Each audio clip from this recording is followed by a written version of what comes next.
આમ તો દરેક હરિભક્તો પોતાની રીતે ભગવાનનું ભજન કરતા જ હોય છે,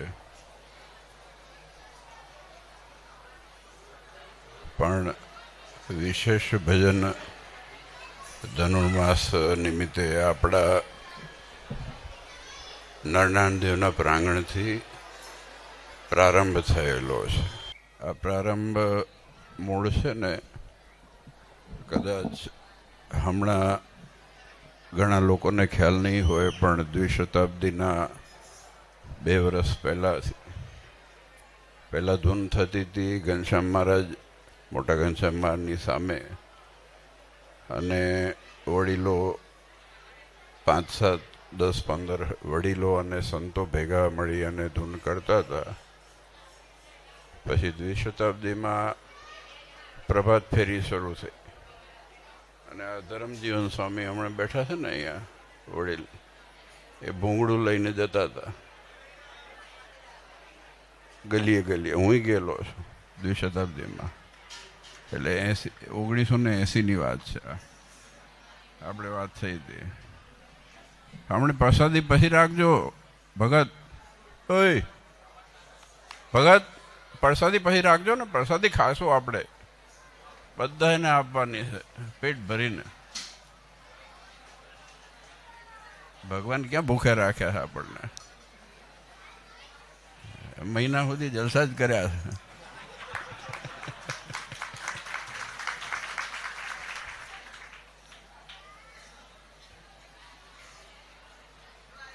આજે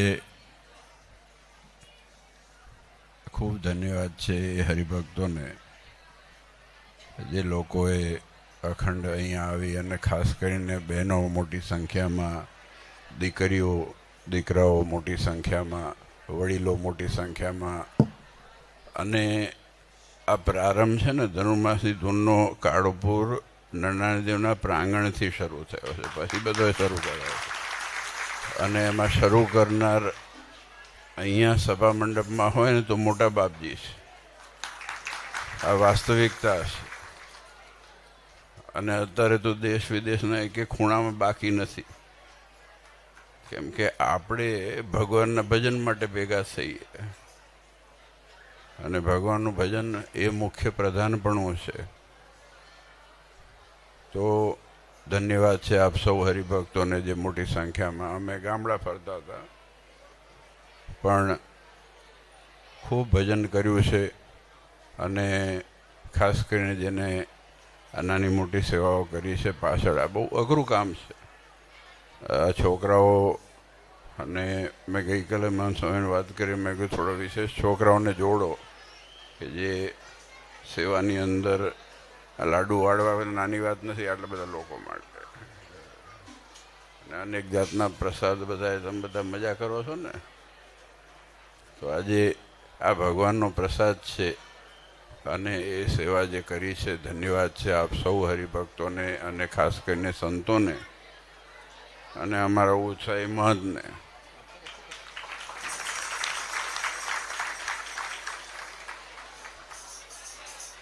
કેમ કે આ 7-8 ગામ રખડીને આવે ને પાછા સવારે મંજીરા લઈને બેસી ગયા હોય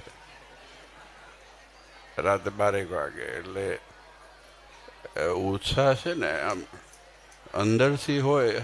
એટલે એમના માટે નથી કહેતો, આ બધા સંતોને, આ તમે બધા જે આજે ભગવાનનું માત્ર ભજન કરીને ભગવાન રાજી કરવાનું નિસ્વાર્થપણે જે કાર્ય આપણે ગયણા બાંધીએ, આ કરીએ, તે કરીએ, ફલાણું કરીએ, બધી વાત કરીએ, શિક્ષાપત્રીમાં ધર્માદાનું આજ્ઞા રૂપે કીધેલું છે.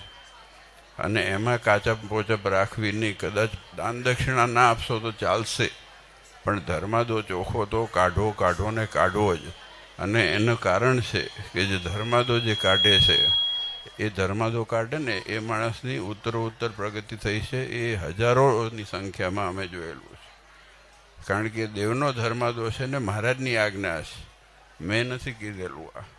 આપણે બધી આજ્ઞા પાડીએ એ પણ અમુક વસ્તુમાં બાદ બાકી કરીએ, એમાં કાચપ રાખવી નહીં. એટલે ખાસ ભલામણ બધા હરિભક્તોને બીજી કોઈ સેવા વિશેષ કરવી હોય ને તો કરો, તો ભગવાન દીધું હોય તો કરવું, નહીં તો નહીં કરો તો કોઈ વાંધો નથી. પણ દેવનો ધર્માદોષ છે, મહારાજની આજ્ઞા છે. આજે આટલી મોટી સંખ્યામાં હરિભક્તો આવ્યા છે ને, હવે કલરવ વધતો જાય છે આ બધાનો, પ્રસાદીવાળાનો. અને આપણે ભગવાનના આરતી તરફ પ્રયાણ કરીએ, ભગવાનના દર્શન થાય.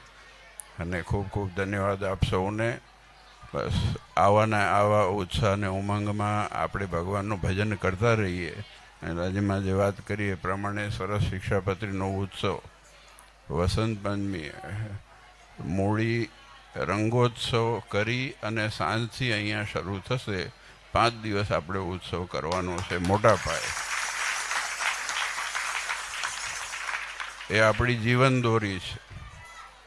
એટલે અને જેટલું થાય એટલું આપણે ભગવાનનું પ્રાધાન્યપણું સમાજમાં વિશેષ કરીને ભગવાન લોકો ઓળખે એવા પ્રયત્ન કરવાના છે.